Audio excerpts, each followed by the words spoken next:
Good to see everybody this morning. So we are, I think, wrapping up our Unexpected Jesus series today with the title of The Great Invitation. And we had spent about 3 weeks or 4 weeks in this whole idea and understanding of before you even ask, the answer is yes. And this was something that, honestly, we had so many good conversations over this because we just kept continuing. We didn't plan to actually take it that long. But what it was doing is, in people's lives, it was legitimately just wrecking people where they were to kind of actually have to stand underneath that question. And so just to kind of give you a quick recap, last week we talked very specifically about anxiety and how as the world views anxiety, they want to actually teach you how to deal with your anxiety in a way of different behaviors, addressing just what surrounds your anxiety, but they never actually wanted to address the source. And so what we did is we kind of showed what the world has to offer through like cognitive behavioral therapy, which is really good, but it never addresses the source as opposed to what Jesus wants to offer us, which is actually getting to the source of our anxiety. Now, if you remember in the simplest form, for those of you that are followers of Jesus, that actually works all the way backwards to just obedience. Because for us, we are called to live a certain way. We are called to be a certain people. We are called to act and react in very specific ways. We're called to do certain things with our time, with our money, on and on and on that goes. And if we're not doing those things, what we would be considered is disobedient to our call on our life that Jesus has placed on us. That starts anxiety. That starts worry, that starts stress, that starts depression, and then it just goes on and on and on and on, okay? And so what we did is we showed that Jesus actually wants to address the source. He wants to call you into something and say he wants to give you rest, which is why we're transitioning into the Great Invitation. So there is, I think we can all agree, regardless of how you view the world, that something has to change. Can you ever remember another time in history where there has been so much uncertainty on nearly every single thing that we deal with? Now, I don't believe any of us fought in World War II. If we did, I want to talk to you after service because that's amazing. But outside of wartime, where it's a really long, horrible, atrocious war like that, I can't imagine waking up every single day wondering what's going to be different in my life today. We never know every morning that we wake up what is going to be scrolling in our news feed. Now, there are some things that are kind of staples there, right? We're dealing with such polarizing viewpoints, and no one is relenting on either side for the sake of peace. And so most of the time, you know, when you come around an election cycle, people are polarized against each other, and then whoever wins the election, it seems like the other side just goes, all right, we are going to deal with this. We have 4 years. We're not here. We're not in office. And so let's just kind of have some peace. That has not happened in years, but it is specifically horrific now. And so there is no peace. It's constant turmoil. And what that typically still dominates our news cycles are our political divides still. COVID is talked about every day, all day. It's still vaccination or no vaccination. It's still masks or no masks. There's still the racism conversations. Does it exist? Does it not exist? What is racism? What isn't it? And these dominate our news cycles. And so what it's doing is just perpetuating constant divide in us. But then you throw on top of that the other things like supply chain issues, a workforce that doesn't want to work, desperate store owners who are faced with little to no profits or just closing. And then all of this just breeds so much anxiety. And I think, honestly, church, the way most of us deal with this is we just try to not pay attention to any of it. You're either going to go full in, like you can't dabble in this stuff, right? You're either fully in or you're fully out. So we can either like be the ostrich and stick our head in the sand and pretend that nothing is going on around us. Or we're going to be fully gross. We're going to be glued to our TVs. We're going to be constantly glued to our social feeds. And it's just going to breed more and more and more anxiety. But let me just tell you, both of those do the same thing. If you are an anxious person because you constantly are watching for what is changing next, that is going to breed anxiety. If you're a person who says, I don't even want to know any of this, I'm just going to step back, I'm going to stay in my little world, in my bubble, it still affects you. And you still have anxiety that constantly creeps up in this. So there's so much loss and turmoil happening in such a short amount of time, it shows who people really are. By show of hands, how many of you love change? Didn't think so. I've told you all, if you want to see where we're headed culturally as a society, look at Europe and Canada. Europe is about 30 years ahead of us culturally. Canada is about 20 years ahead of us culturally. But the difference is I think we fast forwarded about 20 years during quarantine. Would you guys agree with that? I mean, it seems like things just shifted so fast and so rapidly. And for a room full of people that love change like you do, that was really difficult. By the way, no one raised their hand, in case you're wondering. This brings so much unrest in nearly every area of society. This includes us. Anxiety, depression, domestic abuse, and suicide are at all-time highs because people don't know how to deal with rapid, constant, continual change. Rapid change is one thing. When it's constant and continual, that's something completely different.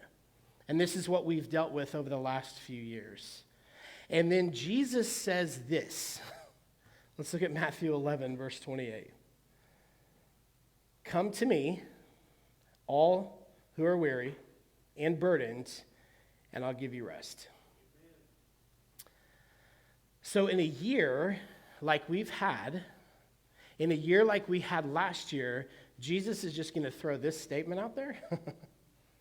No, just come on to me and I'll give you some rest. Those of you that are weary and those of you that are burdened, just come to me and I'll give you rest. We would all say amen to that, I think, right? Yeah. But then doing it is something completely different, isn't it? Because this is what we're going to focus on today. Now, I have a picture up here that I want to show you. And we're not really going to talk much about this picture until the end, but what I want you to see is this is what people would have been thinking about when Jesus were teaching this, okay? This is what is called a yoke. We don't see these in our modern history unless you're kind of in an Amish country where they still use things like this. But this was literally meant to put two things together to make a burden lighter, okay? The circle in the middle was where you would put something that you wanted to be dragged behind it through, and then this would actually lighten the load. If you had one animal or person in here doing the work, much more difficult, okay? Now, so this is what Jesus is talking about in the overall premise of his message here. As he is inviting us to come and rest, let's go back to this verse and see who he's talking about. Come to me. What's that fourth word? Everybody say it out loud. All. How many of you are weary and tired? Raise your hand. It's okay. Yeah, now the hands go up, right? And so here's what happens is nobody is outside of this. Nobody is outside of this command or call that says, hey, all of you who are in tip-top shape, physically, mentally, spiritually, you're always never tired. You wake up and you're like, you go to bed and you're like, I don't really have to sleep, but I'm going to go to bed because I have to. This doesn't apply to you. For the rest of you. And so what I want you to see and understand is like what Jesus is calling us to. He's going to start to unpack this for us, and he's going to work through a bunch of different layers. He is literally calling this to everybody. Now, here's what we're going to do. We're just going to work through this almost like a Bible study today, all right? Remember how last week we talked about Jesus being relaxed? First off, how many of you that blew your mind when you thought that about Jesus? Yeah? I know you did because you told me. It was like, I would have never in a million years thought that would be the word I chose for Jesus. But if you start to read Scripture through the lens of Jesus being relaxed and anti-anxious, it will change everything, including what we're talking about today. So let's start working through this. Jesus offers an invitation, come to me. Now, those three words in that phraseology would have literally meant this. It would have been an immediate interjection, okay? So he would have been talking and he would have been teaching, and in fact, he was actually talking against some of the people that claimed to be followers of Jesus, and all of a sudden, this is called an interjection. He goes, hey, come to me. So he stops mid-sentence, he stops mid-thought, and he interjects this thought. Come to me, and what this means literally in the Greek is come here, hurry, come now, it's urgent. This is what Jesus would have been saying to them. Now, here's what I want you to understand and comprehend about what I want you to get today before you leave here. It is coming to me has everything to do with urgency, and it has everything to do with you. Notice, Jesus did not say, I'm coming to you. He said, no, you come to me. Because this is the biggest difference in our walks as followers of Jesus. We just think because he pursued us in our salvation, he will pursue us forever like a wayward child and a parent who just constantly comes after you. And although that's true, Jesus doesn't move. So his grace and his mercy extend towards us and they reach towards us, but he says, but you come back to me though. I haven't moved anywhere. And so what he is saying is like, look, I have to put this on you, church. And it's really urgent and it's really important. Run back to me. Because here's what I want you to understand. For those of us that are tired and we're anxious and we're weary, I don't want to demean what it is you're going through, because I know some of you are dealing with some very serious things, some self-imposed, some imposed on you. There is no reason for you to delay past this day, past this moment. If you choose to delay, I want you to hear me, you are choosing to continue to stay in your anxiety and your unrest. Because Jesus' offer is very clear to those of us that are followers of him. Come to me right now. It's urgent. And let me show you what I can do for you. Now, for those of you that are sitting in this room or watching online and you're not a follower of Jesus, here's what I want you to hear. You're getting this same invitation, okay? Now, for followers of Jesus, it's a little bit different, because what he's saying is, hey, I've already rescued you. I've already set you free. Come back here, and this is where you find rest. You've strayed off. You've started to do all these things that are making you anxious. You're being disobedient. For those of you that are not followers of Jesus, here's what he's saying. Hey, I know you don't think it's me, Jesus, that will do everything you're searching for, but it is. Come quick. It's urgent. Let me show you what salvation, surrender, and forgiveness looks like. And so for both of us sitting here today or watching online, this applies to everybody, okay? Now, so to come here, hurry, come now, it's urgent. Whatever your favorite action movie is, sorry ladies, I don't really find these in romantic comedies, so hang with me for the definition here, okay? So let's just say that the ship is sinking and the lifeboat is out there and you're just kind of taking your time getting off the ship as you're starting to not be able to breathe because the water is over your face. This is the picture and scenario. There's a burning building, like in all good action movies, that is crumbling, and there's just magically a helicopter waiting 3 feet off the edge of the roof for you to jump onto. Very realistic, very doable. This is the picture we're looking at. Okay? It's urgent. Hurry. The building is collapsing underneath your feet. Run faster. But this is the urgency that I want you to see. Ladies, I didn't mean to isolate you with rom-coms. I know there's a bunch of dudes out here that won't admit it, but they like those too. Guys, just hang with me in the action movies. Sorry about that, ladies, okay? My wife makes me watch those. I like some of them, all right? I just hate The Notebook. It's horrible. Don't all me. It's terrible, okay? All right, so if you understand this word weary, he says, come to me, all of you who are weary. All right, what does this mean? Weary literally means tired or exhausted with worry, burdens, or grief. But this also means to labor with wearisome effort. So I want you to comprehend what he's saying here, okay? If I'm laboring with wearisome effort, here's what I want you to understand. I recognize as a follower of Jesus, I'm being disobedient to him. And I'm actually still working in under this turmoil and this weariness, because to me, that's easier than just running back into his arms and getting rest. Why? Because I would have to admit that I was being disobedient. I would have to confess my sin. I'd have to turn away from the sin, and I'd have to run back towards him. And so a lot of times we're okay with this actually laboring from a wearisome effort point of view. Isn't that crazy? Especially if we see this. And if we can start to put these things together and understand that Jesus only wants the best for us. And he's saying, look, this is really clear, Mike. Listen to me. You're just being disobedient. Just stop and run back. And I'm like, nope. I'd rather just carry this stuff and just trudge it away and just work hard and just do this, Jesus. I mean, it's exhausting. He then goes on to say, a lot of times we're worried with burdens or grief. The picture of this yoke, that is a picture of a burden.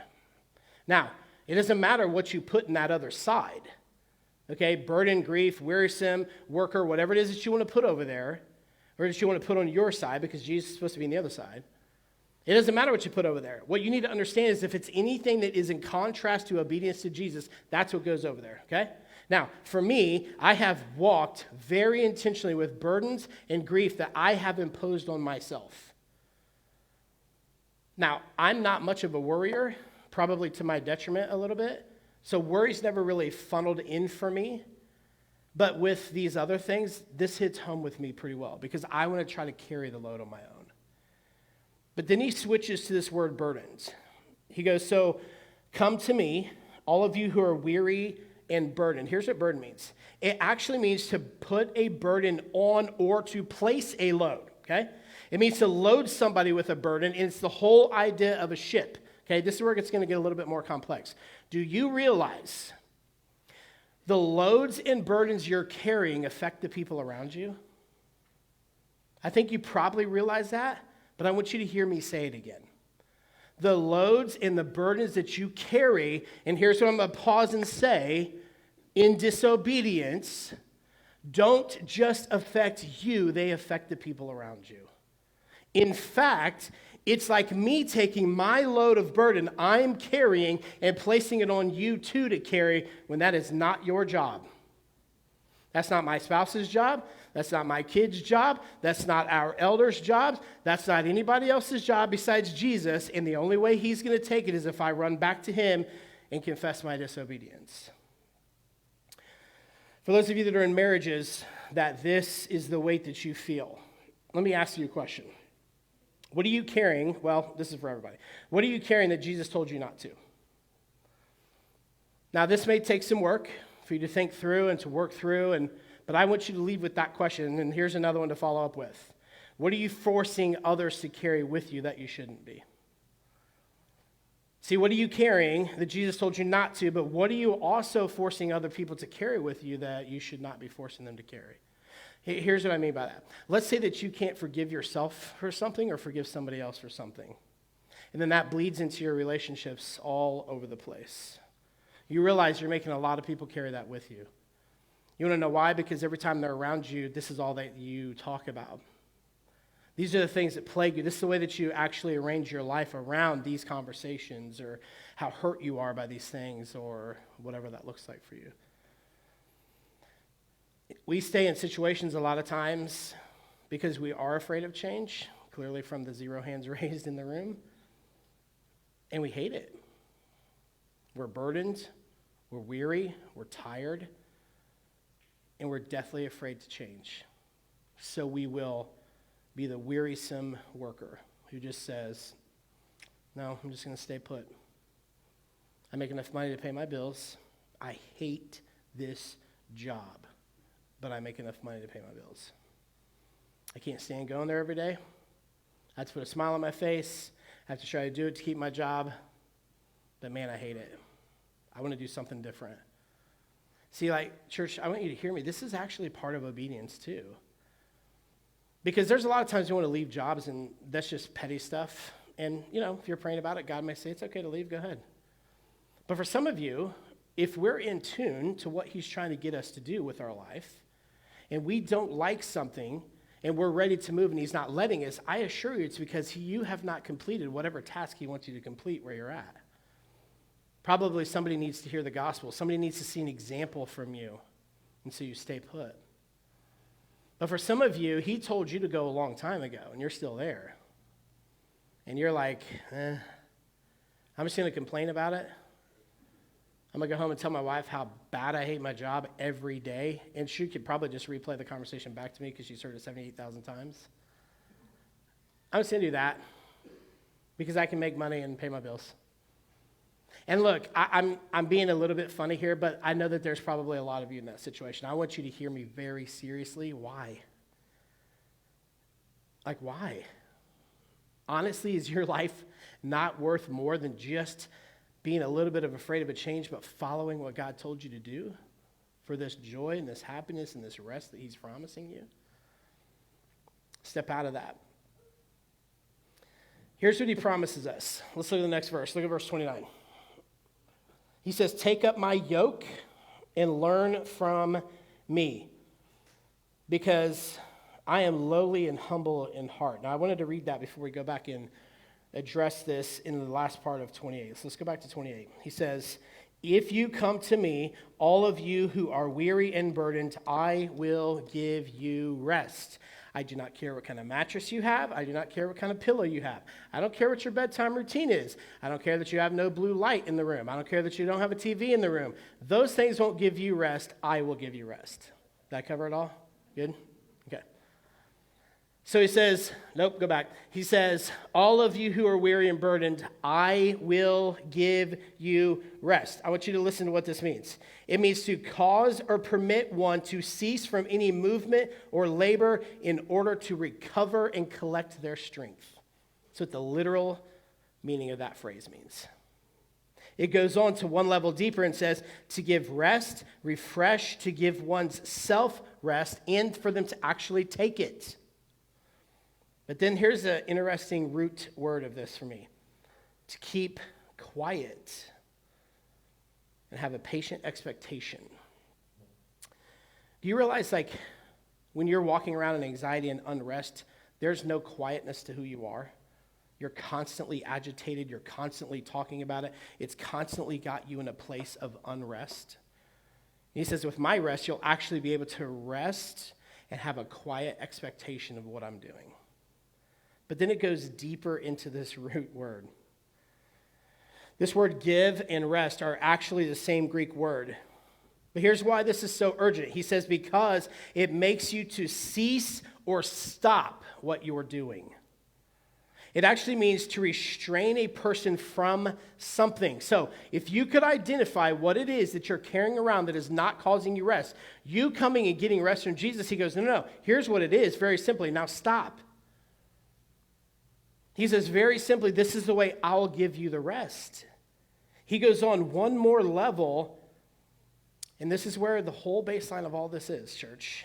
Getting release from your sin and no longer being stirred by its incitements and seductions.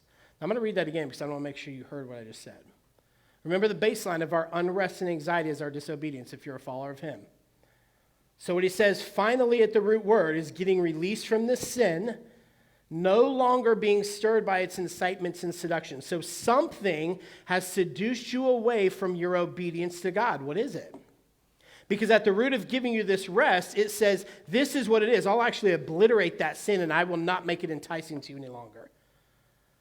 If you stop, confess, move back towards me. Isn't that incredible? See, this tiny little verse has so much packed inside of it that we probably could spend a few more weeks here, but for the sake of understanding what this is, we're going to move on. But before we do, let me re-ask these questions to you again. What are you carrying that Jesus told you not to? What are you forcing others to carry with you that you shouldn't be? Look at verse 29. He says, take up my yoke and learn from me, because I am lowly and humble in heart, and you will find rest for your souls. Now, it's an interesting precursor right in the middle of that, because I'm lowly and humble in heart. Could you imagine if Jesus was asking you to come rest with him as he's such an anxious, worried person? You'd be like, okay, Jesus, I'll be right there. But as you watch him, and especially if you understand like his whole relaxed posture of who he was when he was here on earth, who he was as he's marching to the cross, who he was as he's falsely accused, he has every right to say this. He's like, look, let me show you how it actually goes, because this is me. I'm humble in heart and I'm lowly. You can learn from me. Now, why would Jesus say something like that? Well, I want you to picture this. In heaven, he's on a throne. He has everything under his feet.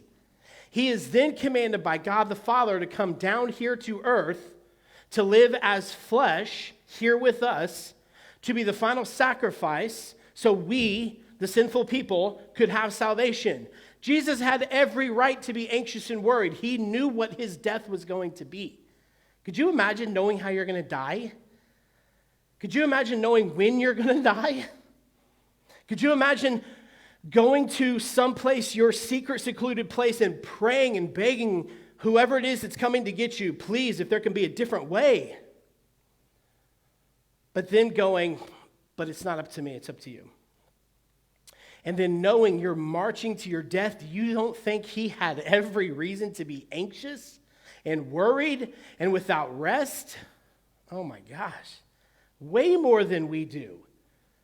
But what he says is, come and learn from me because I'm lowly and humble in heart. And that is not a brag. That was the evidence of who he was as a person. Do you remember when I introduced the word to you last week, non-anxious presence? Came from a Jewish philosopher. Think about a situation, and I'll use one for an example. When the towers fell on 9/11, there are recordings of people who got out, who when tragedy strikes, they do something different than they normally are. They just move into this almost supernatural realm of who they are as a person.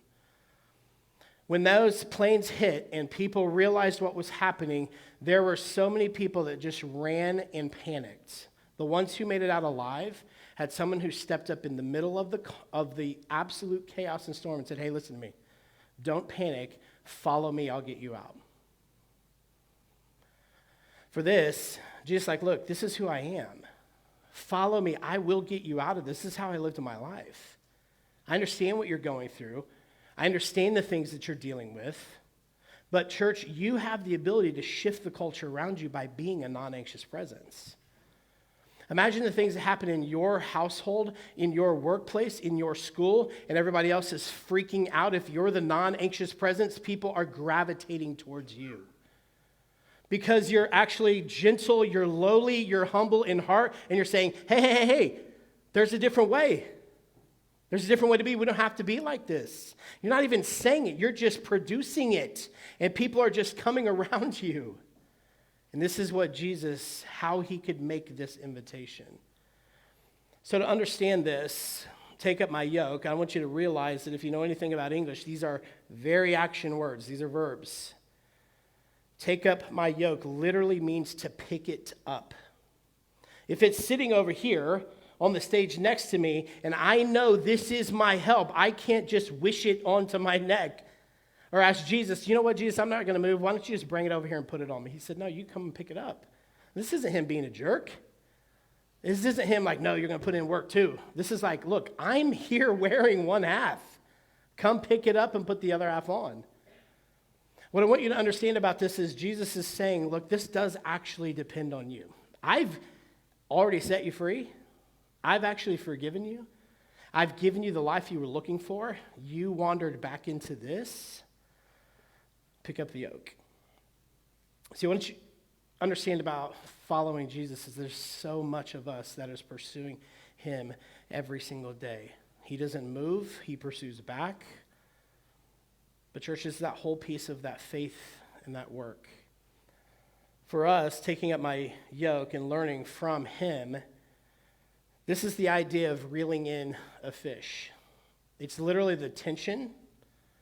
It's the process in this Jewish culture. This is what this would have meant, to take something. For those of you that have ever reeled in a fish, super fun, especially if you have a big one on there. Like it's a fight, it's fun, the reward is great at the end when you pick it up. For some of you, you go, ooey, I'm not touching that. We know who you are. But then here's the yoke. The metaphor is used of any burden or bondage that is slavery. Do you realize that in disobedience, you are actually submitting yourself to slavery? I mean, think about this. Here's what the world offers. This is the whole conversation that Eve had with Satan in the form of a snake back in the garden. Here's the whole point of that conversation. Eve is in a perfect place. She's never sinned. She doesn't even know what sin is. But here's what she hears. The enemy goes, hey, are you allowed to eat from that tree? She's like, nope, can't eat it, can't even touch it. So she added something to what God said. Satan goes, well, what did he say would happen if you did? That we would die. Now, imagine this interchange. Shane's like, God, you're not going to die. Are you kidding me? Here's what he knows. The second you take of that fruit, you're going to become just like him. He's actually holding out on you. He's like, I want to be like God. I want to be like a God. So if I eat this, I'll become like, yes, you'll actually know the difference between good and evil. See, this is our seduction away. Over here, to be attracted to the beauty of Jesus and surrender in our salvation, man, it takes a lot to sustain that in a world that wants nothing to do with him. And so you're constantly trying to be seduced away by lies. See, what I want you to understand is the enemy's only tongue, his only language is lies. Jesus called him the father of lies. His native tongue is lying. You moving from the beauty of Jesus to the emptiness of cultures because you've believed a lie from the enemy. And you have moved over here and you've said, man, this is more attractive than God. This is more attractive than Jesus. So when he says this yoke is a burden or bondage of slavery, it's because Jesus freed me from all of this already. And I have put myself back over here as a slave. He moves on to this idea of learning. It actually means to learn by use and practice and to be in the habit of. Most of us are never good at when we try something for the very first time. Some exceptions. But you get better and better the more that you do this. So here's what I want you to hear today. If you've never practiced this before, today's the day you start. Here's what's going to happen. You're going to pick this up and you're going to put it on, okay? Metaphorically, obviously. And you're going to go, okay, Jesus, I've believed the lies, I've walked away. I'm no longer seeing the beauty of you overshadow the emptiness of the world. So I'm going to put this on and I'm going to walk with you. And guess what? This is going to be incredible. You're going to walk away from disobedience. You're going to be obedient to him. And then something is going to start constantly trying to get your attention. You're not going to look because you're in this yoke with Jesus. But then something flashier is going to grab and you're going to peek over and you're going to be like, nope, I'm here. I'm with Jesus. I'm going to be obedient. I'm in this yoke. And then, man, it just keeps getting shinier and shinier and shinier. And now all of a sudden I'm like, Jesus, look, I'll be back. Let me just see what this is. And then we're going to come back over here. And then you're going to be convicted again. He goes, okay, now come back and practice again. Put this back on and let's go again. Like this is the process of Christian life. The problem is when I take this off and I just stay over here forever. This is what Jesus is speaking against. He's saying, this is where you live a life of disobedience to me. And that is not what I rescued you for. That is not what I rescued you for. I actually already set you free from this. Come and learn from me. I'm going to tell you how Jesus could have been disobedient to the Father. God sent Jesus here to walk a very specific path, to do a very specific thing. And in that garden, Jesus could have said, I'm God too. There's going to be another way. I'm not dying like this for these people. They won't even appreciate it or deserve it. But there's a moment at the crux of all of this where Jesus is under so much duress, he's literally sweating drops of blood, where he says, but it's not my will, it's yours. And that is what your practice is going to have to be. As you are yoked in obedience with Jesus, and you are being distracted to be your own God, you have to say, no, I know what that is. It's empty. It leaves me empty. I've been there before, and you have to remember this, church. Because Jesus says, my yoke is easy. You know what easy means? Because it doesn't feel easy to live as a follower of Jesus in this world. It literally means mild and pleasant, as opposed to harsh and hard and sharp and bitter, which is what this life is. How many of you ever thought obedience would be mild and pleasant? Well, obedience to Jesus is. Because this is who we are now, church. We were rescued from this world. This world has nothing to offer us. So when he's saying, be obedient to me, this is where you find rest for your soul. That is like, whew, yes, I'm here. This is where I belong. And this is what he's calling you to. There's rest in coming to Christ. The rest of a quiet conscience which gnaws no more. The rest of a conscious friendship and union with God, in whom alone our souls home, harbor, and rest. The rest of fears dispelled, the rest of forgiveness received into your hearts. Do you want that? Go to Christ, and as soon as you go to him, you will get that rest. But, brothers and sisters, that's not enough. And blessed be to God, that is not all.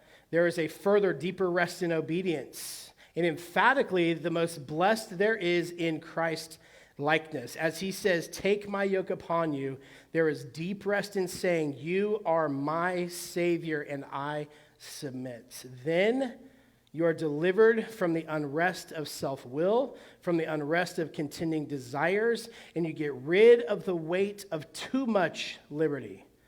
There is peace in submission, peace in abdicating the control of my own being, and there's peace in saying, take the reins and have your way and guide me. There is peace in surrender and taking his yoke upon us. This is what he's calling you to. He's calling you to that rest. Like when we hear the word obedience, we don't think all of that. But in fact, what he's doing is he is giving us grace upon grace. He's giving us mercy, which is not giving us what we deserve. Grace is an undeserved favor. Jesus could just hang out over here in the yoke all the time and go, I tried. But instead he's saying, no, it's urgent. Come now. Let me give you rest. And so this is your invitation, church. This is urgent. We have elders and their wives, and we have some men and women who would love to pray with you about this. Some of them are going to be right over there on those couches. The rest of them are going to be back there in the back. In fact, if you're a leader here at City Life, when I close this here in a second, I just want you to get up and be available for prayer, please. For those of you online, we have the chat box there ready for you to type in to get prayer. Somebody will interact with you immediately. But here's what I want, church. We're all carrying this burden.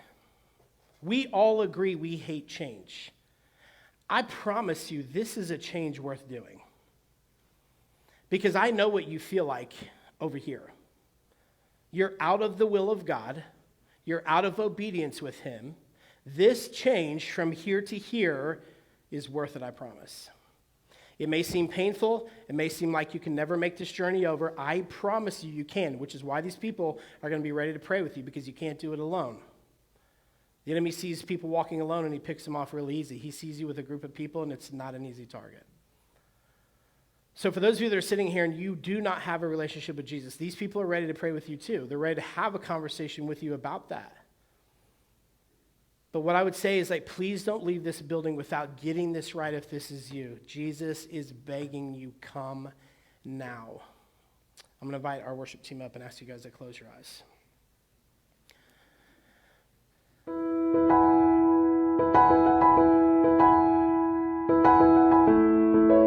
Reality of who you are. You do not owe us this. The thousands of times I've walked away from you and set the yoke down, you didn't owe me 1,001.